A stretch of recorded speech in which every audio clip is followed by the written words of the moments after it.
What is the best example of a real-life butterfly effect that you have experienced or heard of? My sister's muffler fell off her car on the way to a family function. It wasn't a big deal, but it meant that she could no longer lend it to my mom later that week as it would be in the shop for repairs. My mom had already been told she could use the car and had already made a doctor's appointment. My uncle volunteered to drive her instead. This minor change in plans altered when my uncle and aunt would be able to leave the city by a few hours. They were supposed to go to their farm, but instead my aunt waited at her mother's while my uncle was dropping mom off. My aunt's mother had a heart attack and would have been completely alone that afternoon if not for my sister's car trouble. Because my aunt was there, she was able to call the paramedics and they were able to save her.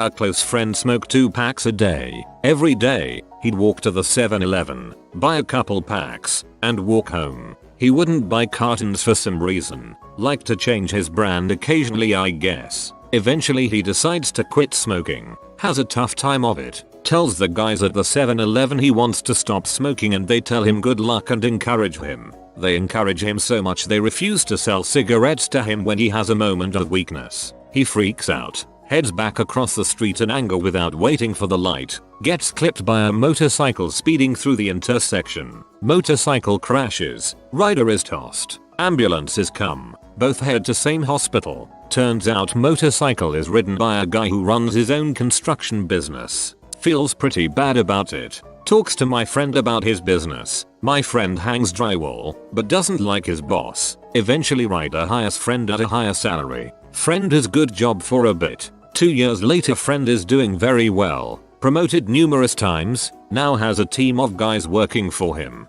Gets a phone call. Boss was in a motorcycle accident, in hospital. Friend rushes there directly. Boss ends up being paralyzed. Has some brain damage from a concussion that slows his speech. Within a few weeks boss has friend running the business for him. Friend is doing great.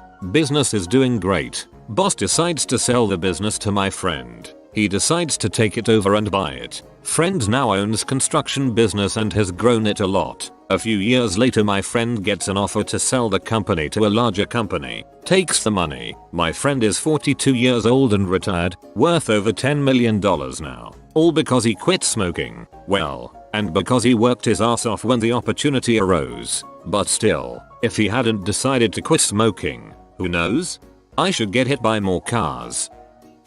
I played World of Warcraft. More specifically, I was obsessed with World of Warcraft. Way back when. I wanted the original collector's edition, and it was coming out on my birthday. A series of mix-ups occurred. My mom really wanted to get it for my birthday, but she ordered the standard edition instead of the collector's edition. This was a huge deal to me, so we got it fixed, but it delayed the shipment. So instead of getting the game on the day of release, it was scheduled to be days late. I had originally intended to take the entire week off work. I was 16, working full time at the time, but I didn't, since I wasn't gonna have the game for ages. So at 11 AM on that fateful Thursday, I'm packing my backpack and I'm walking out the door to get to my noon shift. Meanwhile, 2,100 miles away in Texas, some dude I don't know has just created a night elf and decided that the night elf starting area is BS, which is totally true. So he starts the massive, epic walk all the way from the night elf starting area to the human starting area. So I step out the door, and I walk face first into the UPS guy. Turns out, my game has arrived 3 business days early, literally at the last possible moment. I freak. I rush back into the house, start the install, and frantically start calling co-workers. Can someone pick this shift up? Yes, they can. I log in, make the human paladin.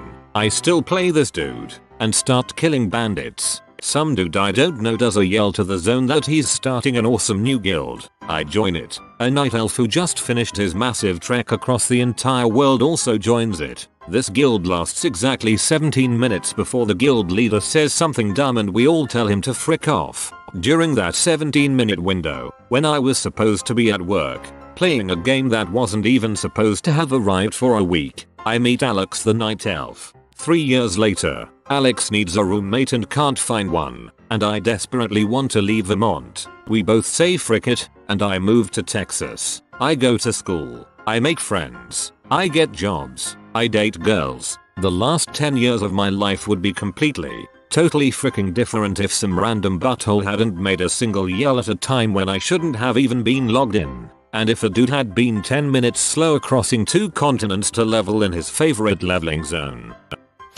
The best example is JFK. 1. Born with one leg slightly shorter than the other, leading to his famously unstable back. 2. Football injury in college exacerbates back problems. 3. Injury during PT 109 incident in World War II further worsens back. 4. Fast forward to Dallas, Texas, November 22, 1963. The first shot that hit Kennedy in the back and exited his neck was survivable. He could have easily ducked out of the way after, but his back brace kept him upright, leaving his head completely exposed. JFK could have been saved had his one dang leg been the same size as the other.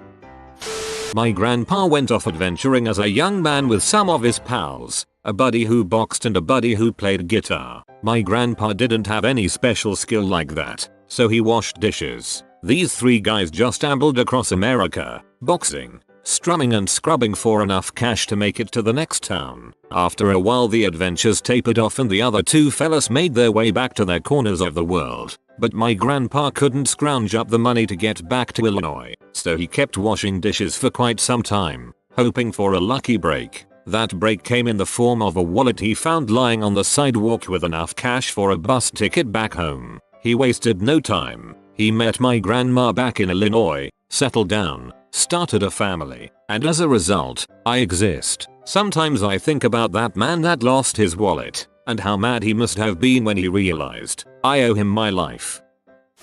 On Monday, the 10th of September, 2001, my father received a call to let him know his job interview for tomorrow had to be postponed until that Thursday, because his would-be employer had overbooked his schedule. My father was not in the World Trade Center when it went down. I had a friend who overslept so missed the bus that was bombed in London. I had plans with my girlfriend for Saturday night a couple months back. I received a last-minute call from my close buddy, inviting me to drive an hour and a half north of where I live to her party. I called my girlfriend, explained the situation. She said go ahead and have fun, I'm just filling out online job applications anyway. I'll just finish doing this. We can just see each other tomorrow on Sunday. I was so happy and relieved. I promised her a great night and had a couple gifts to give her as well. Things were going so good with this girl. As the night progressed, BTW, the party was freaking amazing. I text her and ask her how things are going. She said that her friend was trying to drag her out. I encouraged her to go out, so she did. I text her a couple hours later, no response. I call her, no answer. The next day, I call her a couple times, no answer. I text her, no response. She completely flaked on our date with no explanation. I find out a couple days later that she is in a relationship with a guy she had met that night when her friend dragged her out, and I encouraged her. They are now engaged.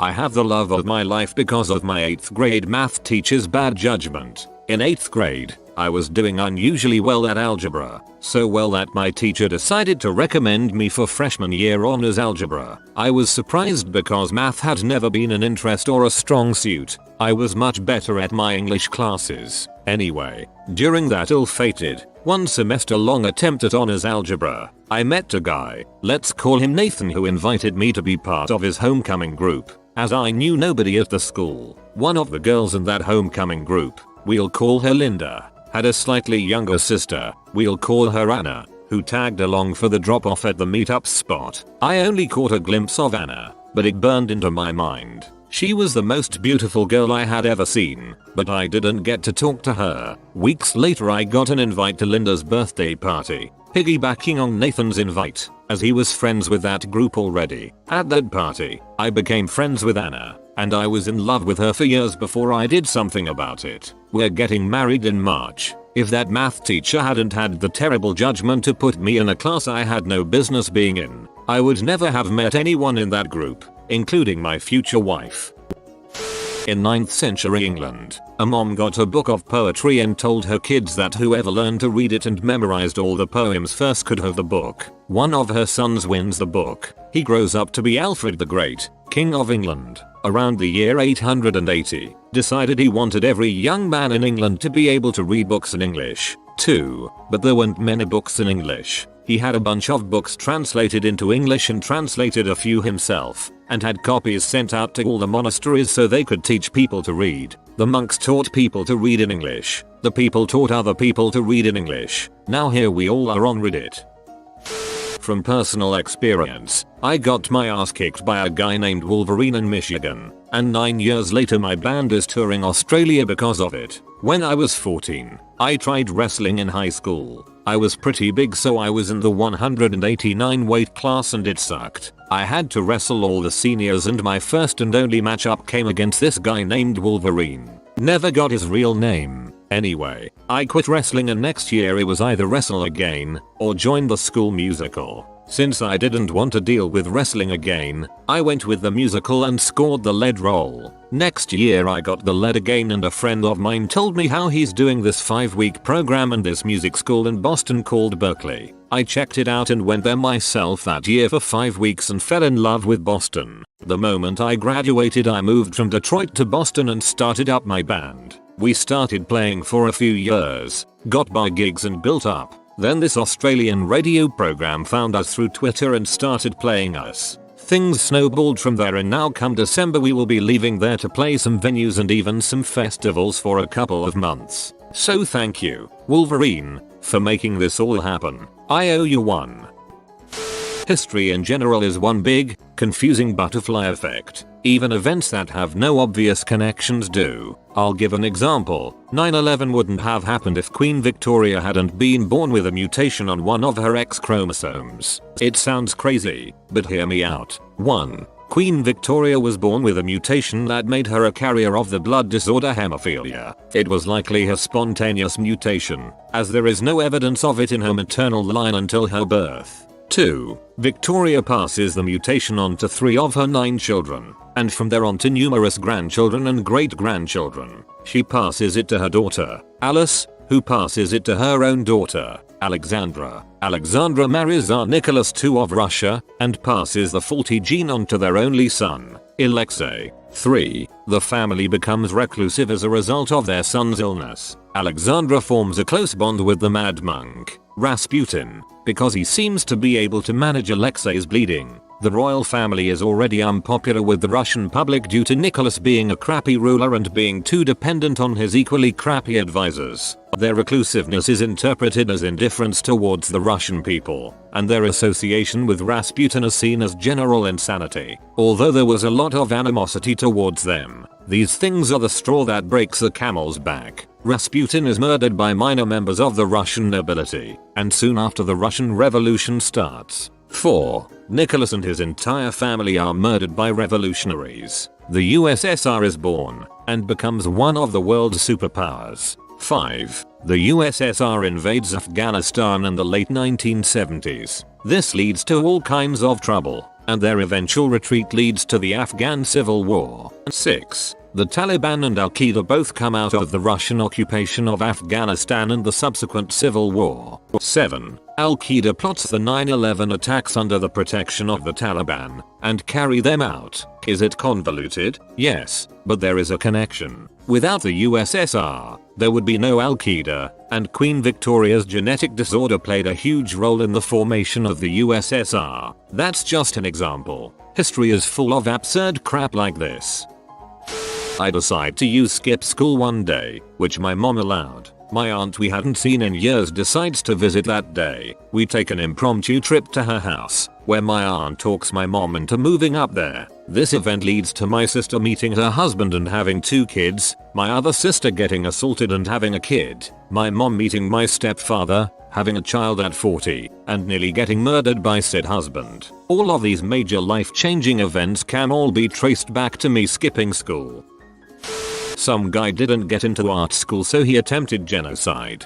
Adolf Hitler failed in his initial attempts to become an artist. One thing led to another and the United States dropped 2 atomic weapons on the sovereign nation of Japan. The Buffalo Bills sucking in 1968 created the Kardashians. If they didn't suck they wouldn't have drafted O.J. Simpson early. That caused him to move to Buffalo and meet and allegedly kill his wife. Kim Kardashian's dad was famous for being one of his lawyers, which made her just relevant enough for her tape to get noticed, resulting in the Kardashians we have today. Online dating back in 2012. A random girl with no picture and a very short bio looked at my OkCupid profile, but didn't message me. I never message somebody with no picture. What are the chances you are attracted to them? And on top of that, we had a 37% match rating. On a whim, I sent her a one-liner, tied the knot in 2014 and very happily married. That 10-second message fundamentally altered my life's path, including what continent I'd spend the rest of my life on, Europe versus the US. The biggest example of this is history must be the assassination of Archduke Franz Ferdinand, one murder that led to a world war, and that war fueled the fire for what would be the Second World War, which then again helped lead to the Cold War. Although at that time in history, basically every European nation was simply waiting for a good reason to go to war with someone else. And the alliance systems mean that as soon as anyone decided to go to war, the rest of Europe would become involved. If it wasn't for Ferdinand, there'd be something else who ignited the fire not long afterwards.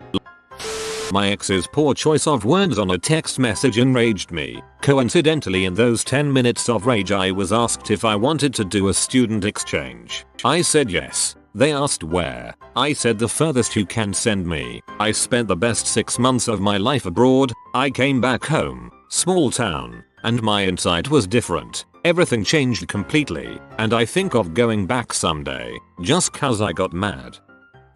I applied for a job on a whim. I didn't really think I was qualified for it, and it was over 200 miles from home, so I didn't expect to take the job even if it was offered. Well, the interview went better than expected and I could not turn down the salary. Through a Facebook post, I reconnected with a high school friend who had a house with his fiancée. Cue me moving over. I introduced my new roommates, we'll call them Don and Jamie, to a couple, Dan and Janelle, I knew through another mutual friend. Long story short, Dan is in the process of divorcing his wife Janelle. Jamie kicked Don out and Dan is now living here with Jamie, all because I applied for a job. A few years ago I was working at Taco Bell when the power went out. After an hour with no electricity, boss decides we can all go home early. It's still pretty early, so my friend and I decide to go for a walk together, where we talk about guys and other girl things. I mention really wanting to meet a guy who listens to my favorite band. They weren't very known at the time. The next day I'm back at work when this dude comes in with his mom and sisters, wearing said band shirt. Internally freaking out, I take their order and pretty much ambush him as they're leaving. This is very unlike me. I've never approached anyone first, but I remember what I said the day before and it gives me courage. I write down my contact info for him and we talk, quickly realizing we're like the same person. It turns out he and his family live several states away and just happened to stop at that Bell on a day I was working. Fast forward to now, we've lived together for over a year and have a dog. You have been visited by the money cat, like for good luck and fortune. If you are new to the channel, you can subscribe. I publish new videos every day. Until then, check out another video, or don't. Either way, have a great day, you magnificent people.